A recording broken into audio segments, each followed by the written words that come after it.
4 o'clock, we made it. Woohoo! Even with the lighting changes and everything. Jimmy Doane Show here. This is a Thursday at 4 o'clock. 18th, I think, of August. Yeah. Okay. And we've got some things to talk about today. Yeah. Do you have some special ones yourself? Yeah, I've got one. Do you? I'm in deep here. Oh, yeah, is that right? Yeah. I've got one that if we can, like to start off with. Go right ahead. Okay. I can wait. Well, Can I chime in, though? Absolutely. Okay. I rang the bell on this one is the thing. It reached out to me. Okay. And this is the This is the Ryan Lochte situation in Rio. Before we get going, let me just tell you, you can call in if you're watching now. This number right here will ring this phone over here and we'll audio you in, or if you're really brave, we'll Skype you in, and then you can get right here between Jimmy and me in a video conference like this girl right here is, although she's not with us, and then you can set us straight, you control us or whatever. Yeah, you can write a horrible review or something. That's right. Does it show up here when we're doing it? Probably. Okay. Okay. But I gotta start off with this because this is, like I said, I'm in deep on this one. Okay. And this is, the story is, and Mrs. Jimmy brought this up yesterday, the story is, it first came out, apparently, allegedly, somewhere, and I'll explain where, that Ryan Lochte, who is one of our Olympic swimmers and happens to be a UF guy, Okay. is over there in Rio, and he and three of his pals out a couple nights ago allegedly were robbed, at gunpoint. Right. And this is the story that leaked out. And then there were, and I'll explain that in a second. Good. Yeah. So the story got out, and apparently Mrs. Lochte, Ryan's mom, confirmed the story when the news people decided to call her about it, because there were rumors circulating around the base camp there, athletes camp. But then very quickly, the Rio officials came out and said, nothing happened. Nothing happened here. There was no robbery. And here's the situation.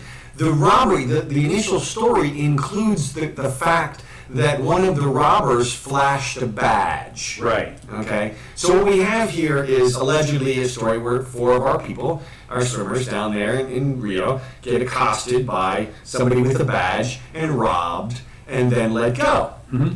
All right, so my take on this is that they were robbed by the official police, okay? They were pulled over like happens all the time in South America or Mexico, and what you do, everybody knows this, the cop will ask you for money, and you give it to him, and then you leave, and then it's over. Okay. All right? But he decided to open his big pie hole when he got back to base camp there and spread it around, and the story got out. Okay? Now this sends the Brazilians into panic because they don't want this ugly story about their police out there. Okay? That's my take on all this. Okay. As we speak, there are stories popping up all over the internet that say Ryan Lochte and his friends lied. There was no robbery. It was a drunken night out, and there's a video of him busting down a door at a convenience store so they can use the restroom or something like that. Okay? All plausible. It's all possible. Could have happened. I'm not buying it. All right?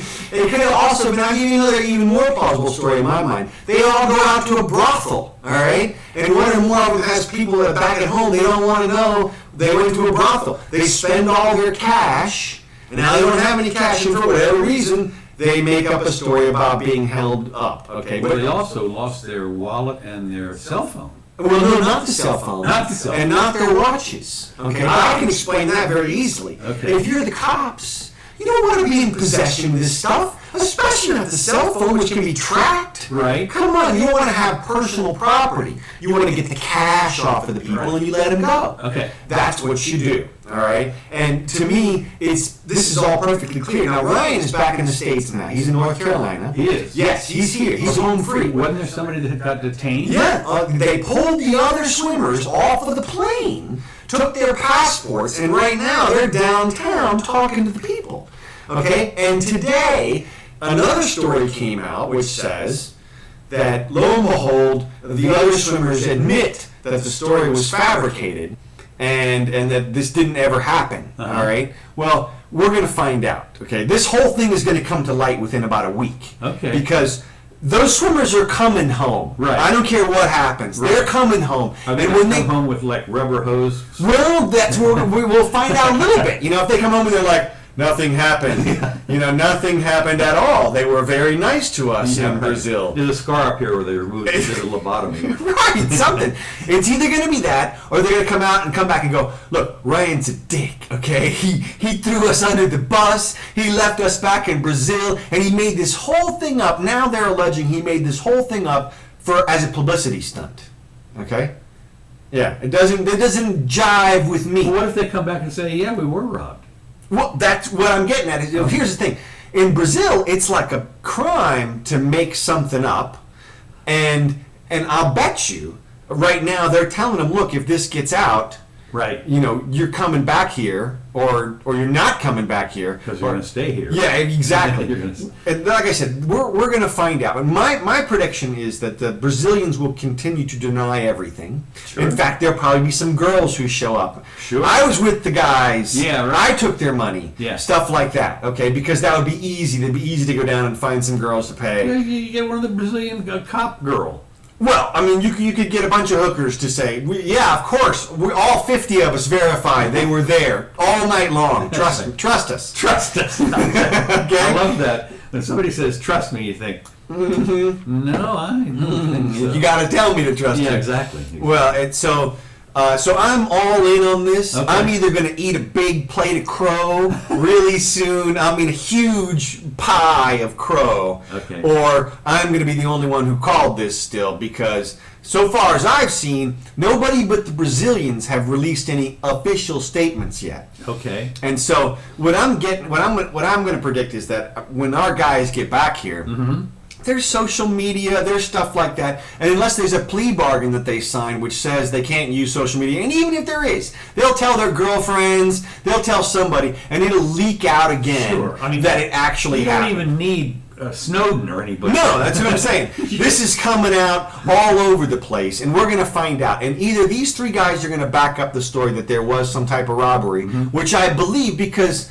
that wouldn't be the story you would make up. Why would you make up that story? Why would you tell your mom you got robbed at gunpoint by a policeman? That's the key, I think, to it. It just doesn't make sense. Why would you do that? If you were going to make up a story for your buddies back at Olympic Village, it would be, we were at the brothel, and it was great, you know, or whatever. I mean, you know, or something totally unverifiable. We were out in the woods and got lost for 8 hours, right. whatever it is. Why would you even why would you say a story about a robbery? Right. Because that's coming around, it's going around. Yeah. And Lochte is stuck to his guns back here in the States. Right. He's gone on a couple of news stories. Now, people are trying to point out discrepancies in the story. They always do. Yeah, but I've read the discrepancies, and it's stuff like, well, first he said the gun was, they'll say something like, first he said the gun was pressed against my head, but later he said it wasn't, first he said the gun was pointed at me, but later he said it wasn't pressed against my head. Well, those two things are congruent. It can be pointed at you without being pressed against your head.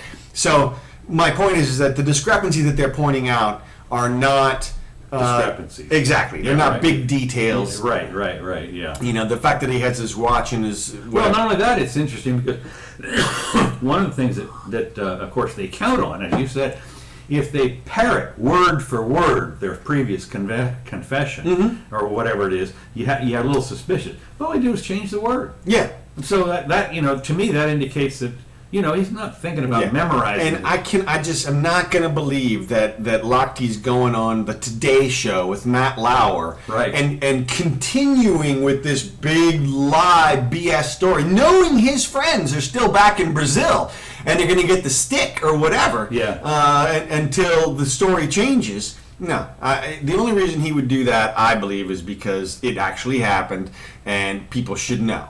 But people already know, I think, about, I mean, you already know, you know, when you're down there, you don't mess with Well, it the is cops. interesting to see how many people have pilloried the guy. Yeah, that's what I'm saying. Yeah. They're ready to say, take his medals, ban him from the Olympics forever, and even more. That's right. Well, and hey, if he comes out and makes a big statement, yeah, I made it all up, while he's back in the States and all his friends are back in the States, okay, I'll eat the crow pie, whatever it is. But 420 blackbirds. Yeah. But for now, I'm backing my guy, our guy, go Gators. Okay. All right. Good.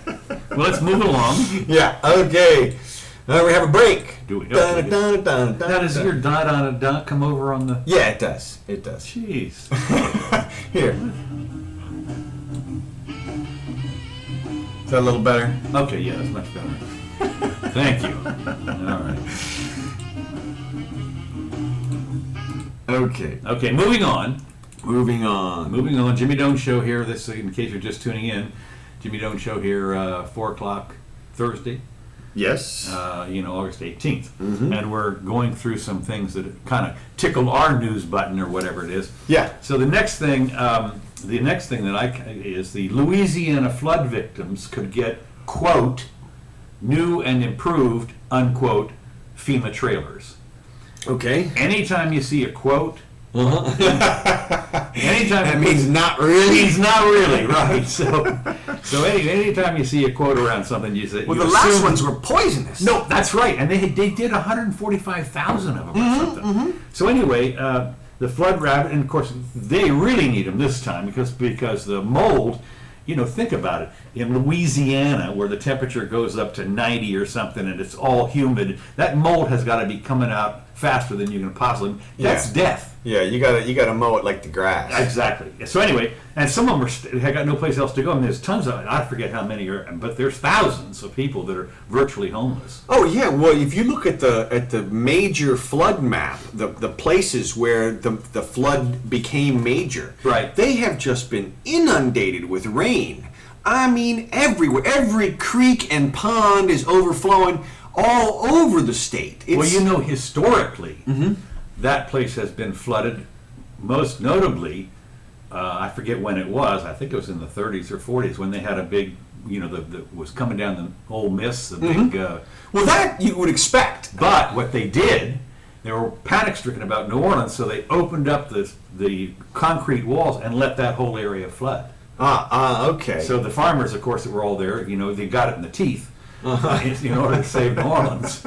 So I mean, the place, it's not like the place isn't prone to flooding. Right. As you say, it's in I would imagine flood insurance would only apply if you put your house up 40 feet in the air. Yeah, I mean, how would you ever? And then we do that here in Florida. Yeah, I know we do. We've got places you can go. You drive an hour from here out to the river, right? And there are no house is a 10-foot pole is a short pole for your house. Everybody's got stairs going up to the ground floor.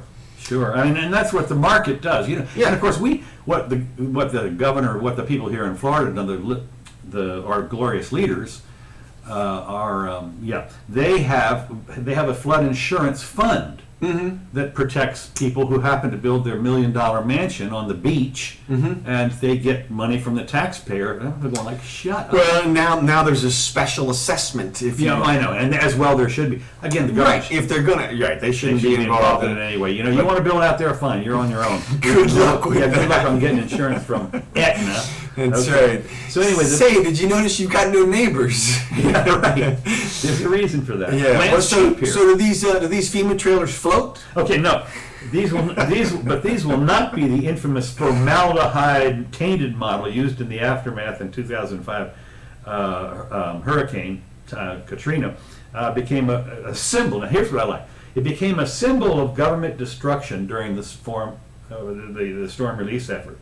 And of course, in order to make sure that they've changed things, the agency prefers the term manufacturing housing unit instead of trailer. So this is what you do. Right. They're not trailers anymore. If you see a picture of them here, they look like trailers, but no, not anymore. They're and they come in 1, 2, and 3 bedroom size. Well, my question is, how come they're not houseboats? I mean, they should have boat floors and an anchor. And then, if things really get bad, you just wheel out the anchor, and you stay right there. You just float up a little bit. Yeah. Come back down.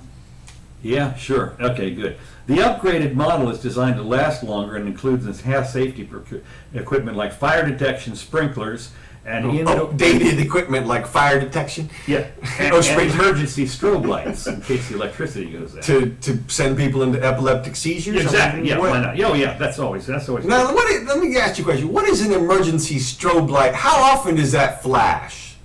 Because if you think about it, if it flashes like only once every like few seconds, it's a little hard to get around. But if it flashes a lot more than that, epilepsy or whatever. Yeah, I mean, it's seizures, like, what is whatever. it? Everybody's in a disco at that point? Maybe they just don't flash. They just light up like these. And they just call them strobes? I guess. I don't know. Strobe means strobe to me. They have to come up with a new word for that, I guess. Yeah. These are variable intensity lights. I'm sure. More than 40,000 homes have been damaged in historic rains and flooding in the Baton Rouge area.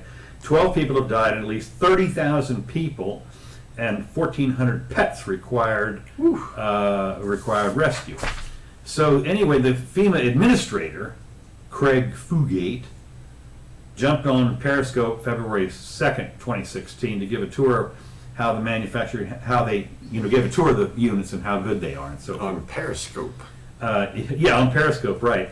And so far, at least 9,000 flood insurance claims have been made, and more than 70,000 people have registered for federal assistance.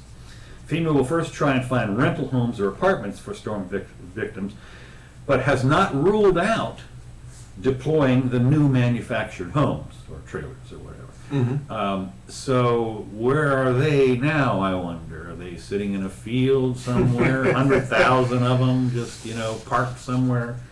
But the good news is they're all HUD approved. The housing development or whatever, that's good. Mm-hmm. It talks about the notoriety when 145,000 were purchased years ago, and of course those are the poison ones. So I'm guessing they made another 145,000 to replace those. I don't know. They didn't say how many they had the new ones. So I thought 70,000 people displaced or something. Yeah. So that would cover it. Yeah.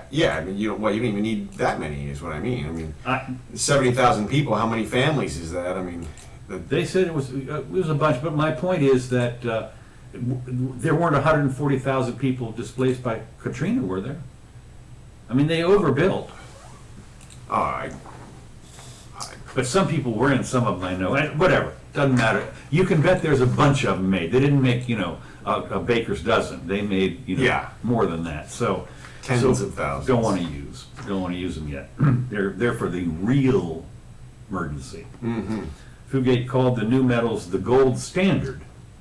Of course, isn't that what Hillary called the TPP earlier? That was the Trans-Pacific Partnership was the gold standard in negotiations. Amen. So I always worry when a government official comes out and says it's the gold standard. I remember one time, this was the funny one, when the Treasury, I think it was Bernanke, came out and called the bonds being issued by the Treasury the gold standard. Right, yeah, I remember that. You remember that? Sure, yeah. I just said, well, what's funny is that none of them like the gold standard, so why would right, they exactly. use that? I mean, you talk about, how about a real gold standard? Ooh, no, that's bad. That's bad. Yeah, no, that's funny. So anyway, the next generation of temporary housing, meeting the rigid standards created by the Department of Housing. Okay, you said that. The FEMA spokesman did not immediately know the cost of these news and how it compares in price to the older models. These have simple bathrooms, kitchens, and come with a sofa, a kitchen table, and beds. Cost, they're free. Yeah, exactly. They are free. So anyway, our glorious government leaps into action. And of course, the other big complaint is that Obama has decided to play golf instead of phoning up or taking a helicopter ride over the devastation. And of course, as far as I'm concerned, that's fine. Yeah. The last thing I want is the president making a helicopter flight. Ooh, that's bad. Ooh, that's bad. Ooh, that's bad. I mean, what is he going to do? He's got to take off He's going sometime. to wave his wand. And get you a trailer. That's it. Yeah. Here it is. Yeah, like I said, hopefully it'll be a sustainable boat trailer. Okay, well, I'm not going to get into the hopefully part. So anyway, that's what I have to say about that. Okay, all right, and moving on. Okay.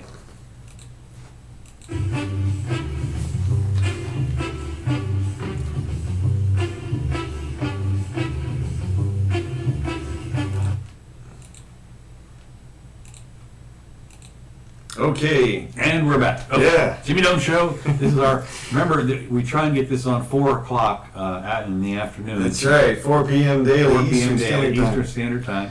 And no, actually it's Eastern Daylight Time now, for what it's worth. Yeah. It's Eastern Time, let's put it that way. Yeah. So, actually, you tune in at Eastern Standard Time, you miss us. So anyway, this is the headline of this is here's how Venezuela can move forward. I mean, anybody talks about moving forward, I'm thinking. Well, They've been moving backwards, I think, for the since Maduro got in, right, or since Chavismo, whatever. All right. So what's this guy say? Okay. So anyway, the Chavista government appears to be following the let's see. The political opposition has long recognized the gravity of the country's problems. Now, at long last, the Chavista government itself appears to be following suit. Last month, after Maduro appointed, I love this, General Vladimir Padrino. Close enough. Close enough. As a, quote, super minister, unquote, post, with sweeping powers to oversee supplies of food and other basic goods. This guy sees that as a step in the right direction? Yeah, this is going forward. And the general noted succinctly, a government that cannot govern is not a government. Well, yeah, but still has authority than it is. Yeah, he does, but I mean, is there any chance there's any corruption here? I mean, he's going to oversee the distribution of life-saving food. And, you don't think the people are going to come up there and say, hey, Gov, hey, General, here's my daughter. Us. And, right. So anyway, of course, the organized political opposition, which used to be the establishment before Hugo took over. Right. And of course, they've been fighting tooth and nail. Sounds familiar, right? It's kind of a familiar thing here when, Obama got in and then the establishment's sort of fighting, although we folded. But this remarkable victory, they want to hold the opposition, the old guys, the establishment people, won a huge 2/3 of the parliament or whatever they have there, but they're not able to do anything. Yeah, I didn't understand that. It says something about he outflanked them, or yeah, it says here he checkmated. I don't know about checkmated. At least he checked. What does that mean? Yeah, checked the legislators in this and threatened to close it down. So how do you do that? You don't come in. Yeah, I mean, what does he lock the doors? Or? I guess you line up a bunch of soldiers and you say, "Come on in if you can." Don't come in, as I think he was. Right. That's basically what. Right. Yeah. Okay. So anyway, it turns out that according to their constitution, there is a recall provision, but apparently it's typically bureaucratic minefield. And they've increased the number of votes and the time frame they have to get the votes and all kinds of stuff. And if they push it back to January, then a recall doesn't mean a new president. It means the vice president takes over. Who is obviously Chavismo. Yeah, Chavismo guy. So anyway, that's they're in it, and the whole thing's got to collapse here like a house of cards here. So. Yeah, this article sounds a little bit optimistic. No, it does. It does. That's why I'm getting on to the second article here in a minute. So anyway, success in putting off a possible recall. So neither can oppose their will on the other. Let's see what else I do. Well, one of them's got the army. He can certainly impose his will. Right. Yeah. Well, he's got people arrested. They just gave that guy 17 years the other day or whatever it was. Yeah, for being an opposition. Yeah, that sounds like about the government. Yeah. Clank. That sounds like the ability to force the other to do what you want. Well, of course, what this guy is saying that negotiations have got to start. Talk. Yeah. We need to sit down the two sides and really work it out. And they should. And the Vatican, the Pope, the great economist Pope has decided want them to play a mediation role. Excuse me. And it's all the same. So the point is that the Pope, as a negotiator, I mean, he's not an economist. I mean, the only way that's assuming God to fix it, I guess. Well, no, that's assuming that both sides are forthright and just have some belief that he can talk them out of in terms of the righteousness of Venezuela. As to say, he can go and say, Mr. Maduro, if you keep going this way, things just won't go the way you think they will. But they have to convince the opposition guy the same way. So, but it's all about the money. The fact is that oil, which they have the largest reserves in humankind or whatever, are pumping like 20% of it, and it's, of course they could if they would unnationalize the oil companies and let Chevron or whoever it is, or the Sunoco or whatever, Gulf or somebody come in there and run the show, they could be pumping out the oil like crazy and bail out of it. But they're not going to, and they should have done that already. But basically that's what I think everybody, the hunchos want to get a hold of the oil. They want, whether you like it or not, it ends up, I think, about the money. But this guy, as you said, this guy is, Pollyanna. All you have to do is get together across the negotiating table. Yeah, I mean, he almost sounds like a government tool. Like, oh, let's just talk about talking for a while. Right, exactly. And then at some point we'll reach an agreement, of course, because we're all reasonable people here. Okay, this wait a minute, no, this dovetails into my next story. Okay. Venezuelan police crushed and chopped up nearly 2,000 shotguns and pistols in Caracas City on Wednesday as the new interior minister relaunched a long-stalled gun control campaign in one of the world's most crime-ridden countries. Interior Minister so-and-so event marked the renewal of efforts to disarm Venezuelans. Wait a minute, it gets better. Through a combination of seizures and a voluntary program to swap guns for electrical goods. What, for an guns iPhone? for food? Yeah, you're right, guns for food. My God. So anyway, they get the guns. No matter what, since the place is so corrupt, as soon as you turn in a gun, you go to your police person buddy and offer him something. And no, they're always losing their guns. I mean, the police are corrupt down there, totally. Yeah, but this I would imagine would be a military effort. I mean, this would be something like Maduro's figured out that his days are numbered, and he's going to have to take literal control of the country via force, via the military. And so the way you would do that... Call Bernie Sanders and tell him how socialism works. Well, the way you would do that is you would do just what you just said, which is you'd say, look, we'll trade you a hamburger for your gun, and come on down. And then you'd try to collect as many as possible, but 2,000, that's nothing. No, that's a rounding error. Yeah, that's certainly. That's like what are there? 28 or 34 million people in Venezuela. I mean, yeah, something like that. And there's got to be half that many guns, or a third, or something. I mean, so out of millions of guns, we got 2,000. Yeah, that's. Yeah. They also now this is interesting. They want to. And they either steal them, they steal them or they do something. Anyway, nobody fails to get a gun. If you want, same thing in this country, you can always get a gun, no matter what. They're cheap these days. So anyway, with inflation at 185% and a 2015 and a currency collapse, police salaries have fallen far beyond the rising inflation, and so inviting more corruption. I mean, police have to eat too. So. Sure. This is what I like. President Nicolas Maduro promoted Reverol this month, days after the United States accused the former anti-drug czar of taking bribes from cocaine traffics. What's Reverol again? I forgot. I don't know. I think. Okay. Anyway, this guy. Oh, I'm sorry. Yeah, promoted Reverol. He's a guy. Yeah. Okay. We are going to bring. He says, "quote We are going to bring disarmament and peace." Reverol told supporters while police officers drilled and sawed at rusty shotguns, homemade pistols, and some newer weapons. Other guns were crushed in a truck. So anyway, this is the other thing. Venezuela has also bought laser technology to mark ammunition. He said in an attempt to keep a registry of the bullets given out to South American nations and so forth. So apparently they're going to, it's like a DNA or something, or fingerprint. Well, that's one of the tools that they were trying to use in the States. If they can control all the bullets, right? It's just about the same as controlling the gun. Yeah, absolutely. So anyway, experts love them, of course, say that much of the ammunition used in crimes in Venezuela is made at the country's government munitions factory. I mean, that's where they get it. The guards at the munitions factory, steal the stuff and hand it out. So, sell it, whatever. But that's how bad things are going. You just wonder how long is Venezuela. it's not going to move forward. I mean, this guy, this Mr. Hope and Change. Yeah, you're right, Mr. Hope and Change. Yeah, the Tooth Fairy, whatever. Thinks that that's going to happen. It's going to get bloody before it gets any better. I just don't see it any other way. I don't see Maduro backing down. I mean, this is how psychopathic these are, sociopathic. He's got billions.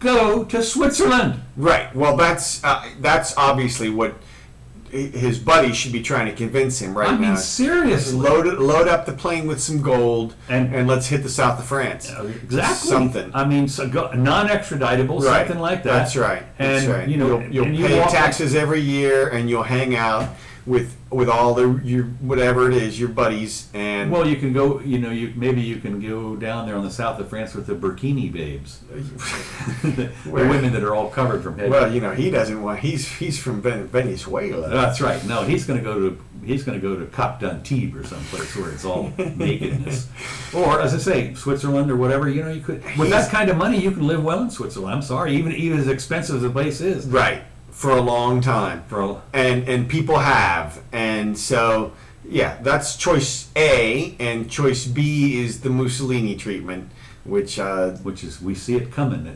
That's the light at the end of the tunnel. I don't know. The rope at the end of the tunnel. Yeah.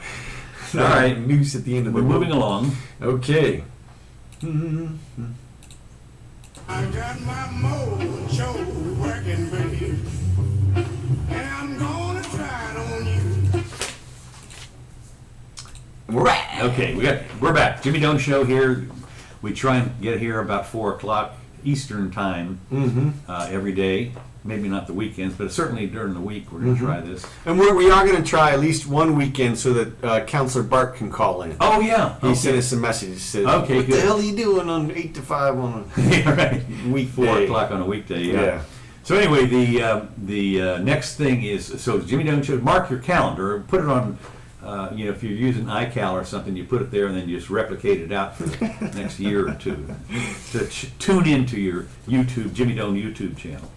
Okay, this is another one. Your friendly government at work. The U.S. Secretary of Education, which of course the government has done such a bang-up job of what Common Core and Leap Ahead and whatever it is, early learning, whatever. I mean, everything they've touched has ruined the kids. And so he's touting now school diversity efforts. I mean, the fact is that we can get people in the same classroom that speak 10 different languages and kumbaya, and it's just, I'm sorry, it just doesn't work that way. So, because these people are from different cultures. Even Americans are from different cultures. I mean, you get some guy who gets driven up there in the school in his Rolls Royce, and the other guy that comes in on a skateboard with his pants hanging down around his knees. I mean, these are two different cultures. So anyway, a network of magnet schools in Connecticut can serve as a model for achieving the kind of diversity that is lacking in too many American schools, John King said. So anyway, he said one of the schools is still in.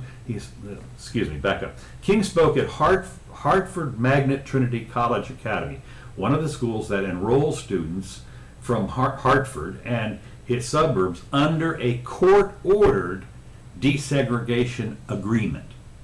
So I don't call agreement. This is a one-sided agreement. Yeah. So known as Sheff versus O'Neill. He says it's an example of a community standing up for diversity. Well, it's not. It's the courts. It's at a point of a gun. Yeah. This is diversity at a point. If diversity is so great, why do you need guns? So anyway. He stressed the importance of diversity since taking office earlier this year. And a bill pending in Congress, whenever they pass a bill, it's enforced by a gun, would provide $120 million to support local efforts such as creating public school choice zones. It reminds me of the free speech zones. The free speech is, where they wall off an area for free speech. This is a great idea in this area, right? That's right. Seriously, expanding busing service and developing programs to attract students from outside local areas. I don't know what that's all about. Senator Chris Murphy, a Democrat, who last month introduced the Stronger Together School Diversity Act. Okay, so they're not getting it with Race to the Top or Common Core or whatever, but now they're going to go, here's the STSDA. Right. They just started with the STD, then they've been fine. So anyway, Act of 2016 said a discussion Wednesday that would help districts do a better job of serving disadvantaged students. I don't get it. I mean, well, you do get it. This is their effort to try something, anything to try to help education, because you can always pat yourself on the back if you're helping the kids, right? It's for the kids, for the education. My thought on this is education is the worst thing to have controlled by a central authority. As I said before, it's too important to be run by the government. Well, and I mean, seriously, because they never, obviously, by the bills that have been passed in the last 20 or 30 years, they can't get it right. They can't get it right. And the private sector would automatically get it right. I think there's a strong argument for that. I think I can make a strong argument for why decentralizing the school authority. It used to be decentralized here in Alachua County. Okay. There were school districts. Okay. And they were like sort of independent. Well, they sort of independent. Well, yeah, but but now it's the Alachua County School District. It's to me, I would sell them all off. No, totally. All the good ones would survive. Yep. The bad ones would go away. The teachers would have to come up to snuff. I mean, you would have to have a pretty quick teacher evaluation, and the principal would be, and the parents, absolutely, you'd get the parents involved, right. The whole thing. And all the parents who want education today would want education tomorrow.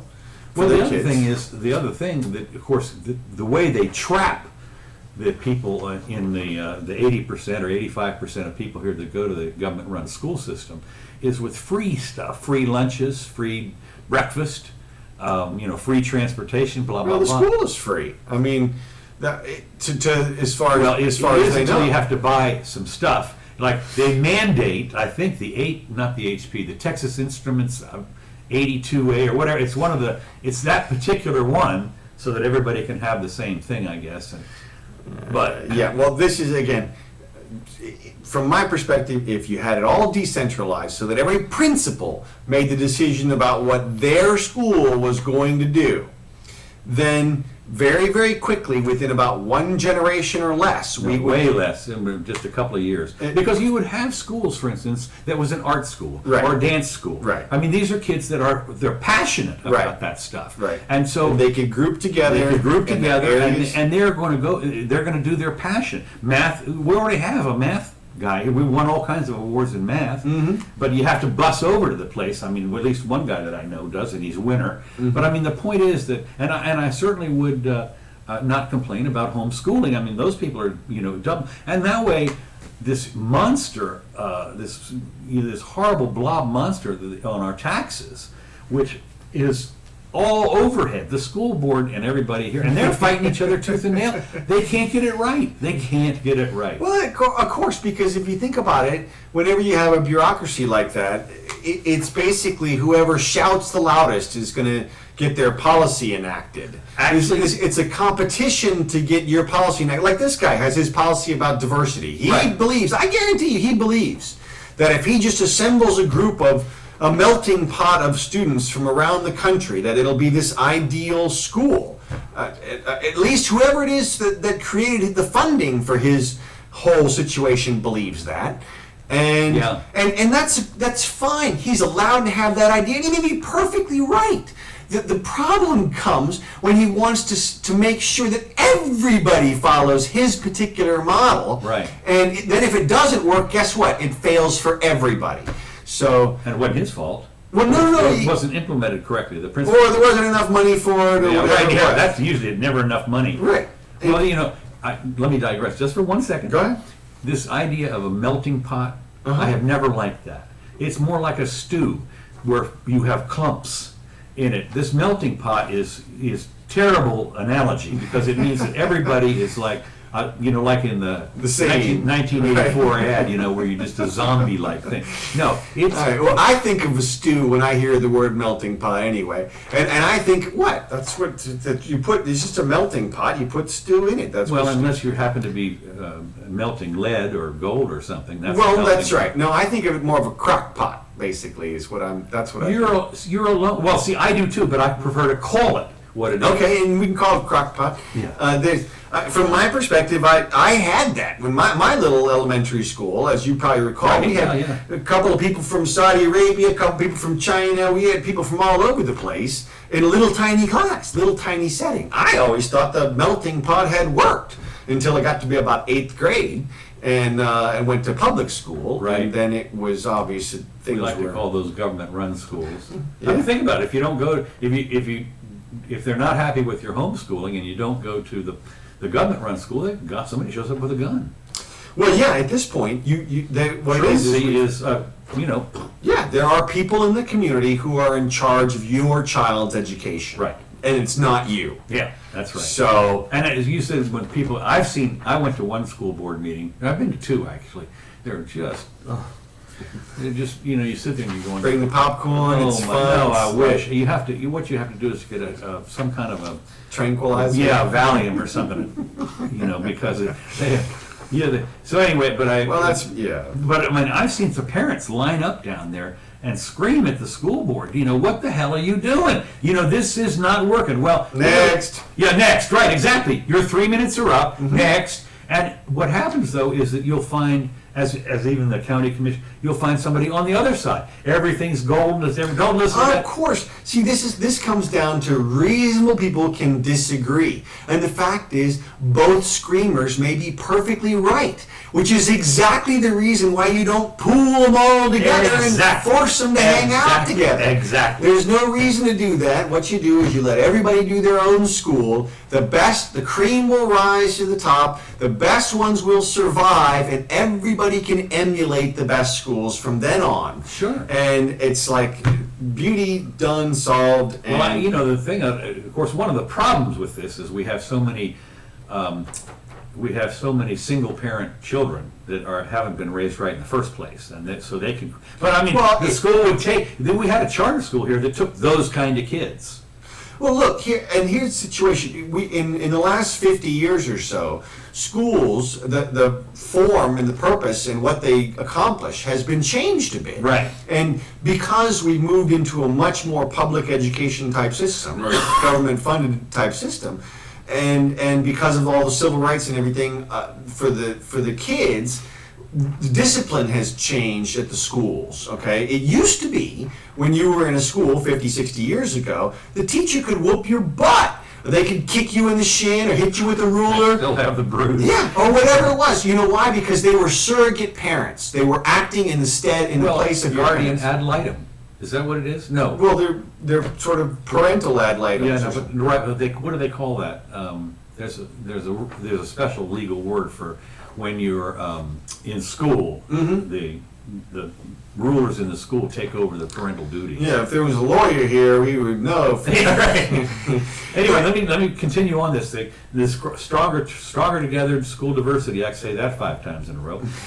So a report released in May by the nonpartisan Government Accountability Office, of course, they're partisan government, found a deepening segregation of Black and Hispanic students at high poverty K through 12 public schools. These schools also had a disproportionately higher rates of students who were held back in the 9th grade, suspended or expelled.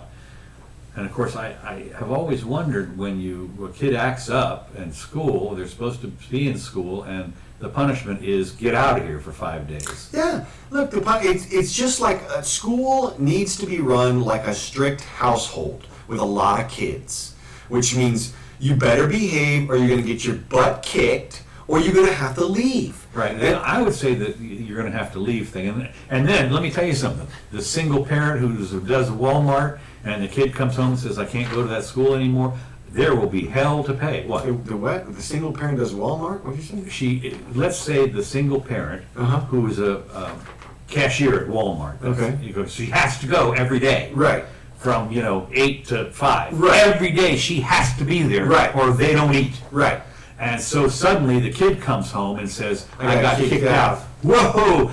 Better get your butt. I'm telling you, you think that hell hath no whatever fury like me, I mean, that would cure that problem in 24 hours.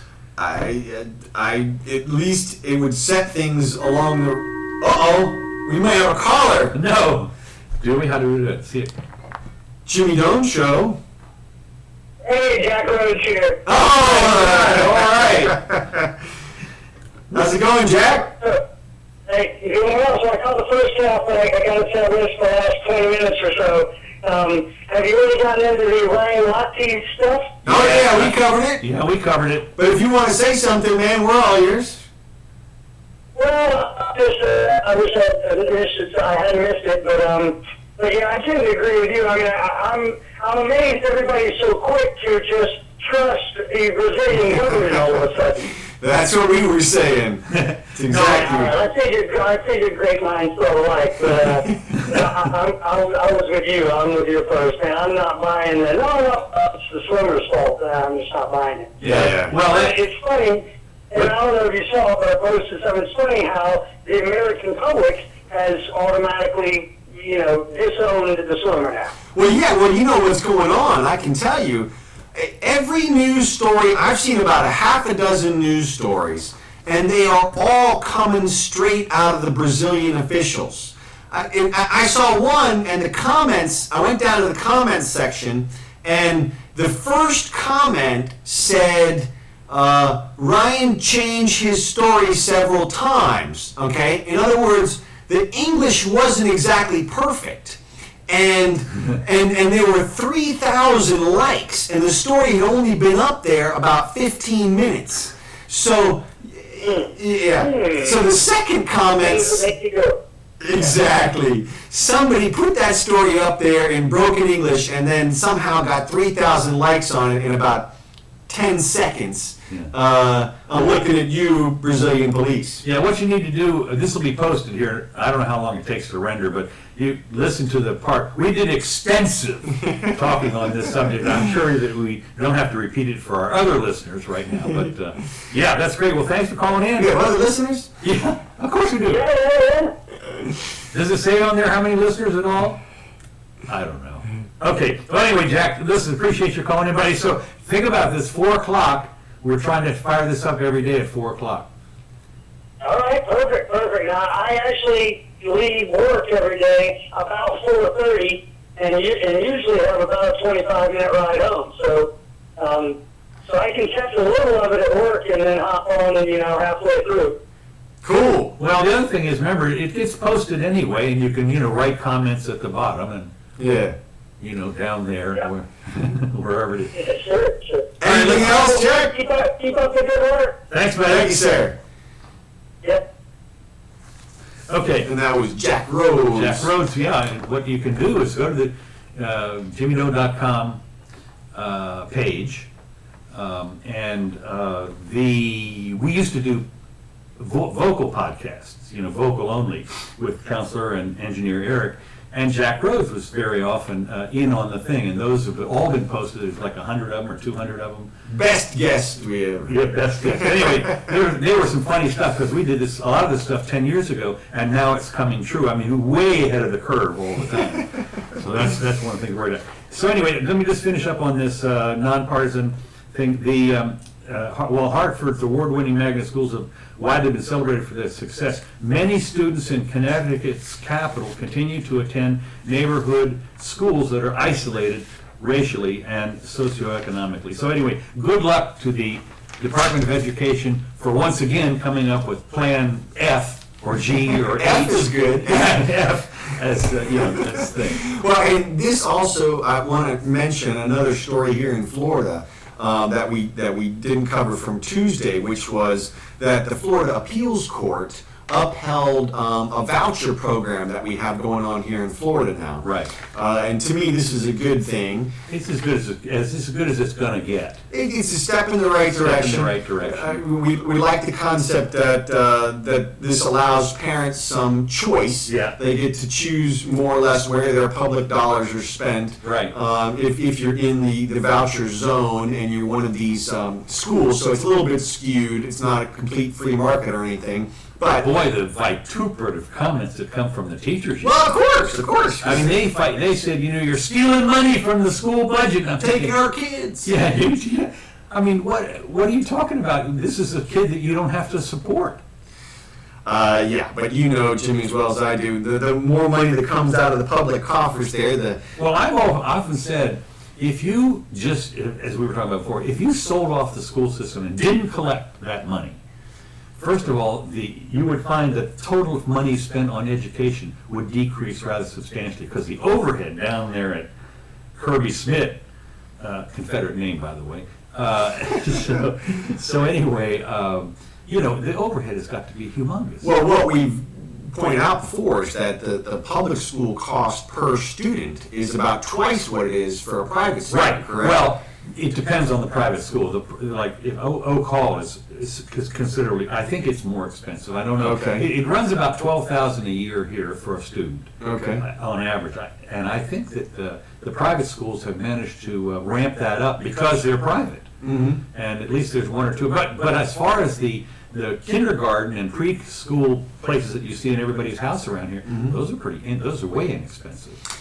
Well, and I also want to point out another thing about the spending, and that is that all of the parents who want their kids to be educated today under the current system would also want their kids to be educated under a new system. Sure. In other words, the money, the impetus for all education would still be there, even if there wasn't a giant What the government school program. board does and the education department are figured that all parents are so stupid that they don't have a clue on how to run an education. And of course, we continue. And if you let them, they wouldn't teach their kids. Yeah, that's right. They would run wild. They would go play, Johnny. But this is so nonsensical. The idea is somehow is that parents are not smart enough to care about their kids, but one size fits all. But they are. Yeah, but they are, and they can tell you they don't know your kid personally, but they got a school for them. One size fits all. It's just amazing. So anyway, that's that. I only have one more thing. All right, okay. Quick break. Oh yeah, I've got my mojo rocking. And we're back. And we're back. Okay, Jimmy Doane Show. We come on at 4:00 Eastern Time. I can see that. And that says Eastern Standard Time. But everybody knows what that means. They might not. They're not going to go and check the difference between daylight saving times and it's Eastern time, whatever it is right now. Yeah. This is it. This is what time it is. That's right. So anyway, this was really kind of an anecdotal thing. An Italian bishop launches a crusade against Pokemon Go. No, I mean seriously. Remember we talked yesterday about how Crusade, like a real crusade? I guess fire up the horses and the spears and the what are those long things that you poke people with the Long poles with the lances. Lances, right? And he's this guy named Stagliano, Bishop Stagliano, has already lashed out at the game in recent days, declaring it a totalitarian system close to Nazism. Little hyperbole, no. And saying it had alienated thousands and thousands of young people by getting them hooked on monster hunting. Oh, yeah. So an Italian bishop threatened legal action against the Pokemon Go, saying the diabolical, think of diabolical, devil, right? That's sure. okay. Game has turned many of its army of smartphone-wielding players into walking dead, reports said Thursday. Antonio Stagliano, the bishop from the southern town of Noto in Sicily, was quoted by several newspapers as saying he's ready to go to court to get the app banned. Good luck. 30 million people have downloaded the thing. And it's not like some, tourist from Bolivia or the United States or France is going to be wandering through. Maybe they're wandering through Vatican City or something. There's one. I got one right there. Yeah. Look at that. It's St. John. Yeah. St. John of Poco or whatever it is. So anyway, a global crisis is launched on July 6th. Has also prompted a new wave of criticism and controversy. You can't do anything that's fun without people saying you're going to get. This is what happened. But this is a bishop. I mean, is there a more sanctimonious group on earth? Come on, man. You know, serious. He had already lashed out at the game in recent days, declaring it a totalitarian system. You know, we already said that, alien and so forth and so on. And the point is that doesn't he realize if they weren't walking around zombies, they'd be at home in front of their computer zombies? Exactly, they would be. That's right. They'd be online, you know, on one of those games that you have a couple of thousand people, right? On, and they'd sit there, get just blubbering out, you know, like that guy did. At least they're walking around buying a churro and stuff. Exactly. I mean, so yeah, I mean, so this is when these people get out of their realm and they get so ridiculous. You're sitting there thinking, well, he's in an island. He's in Sicily. Yeah, right. I mean, come on, man. Yeah. There's nothing happening there. Yeah, the mafia's running this. Okay. Yeah, right, obviously. Okay, I think that's it. All right, okay. So let me remind us, the Jimmy Doane Show, 4 o'clock Eastern Time, daily. We're going to try and be on here. If you have any comments, please do have comments. Go ahead. Okay, and share. You know, don't forget to share. We want this thing to go viral so we can make some money. Yeah. we're looking to monetize it. And we'd like to advertise something like beer so we could drink it here and stuff. But no, it's okay.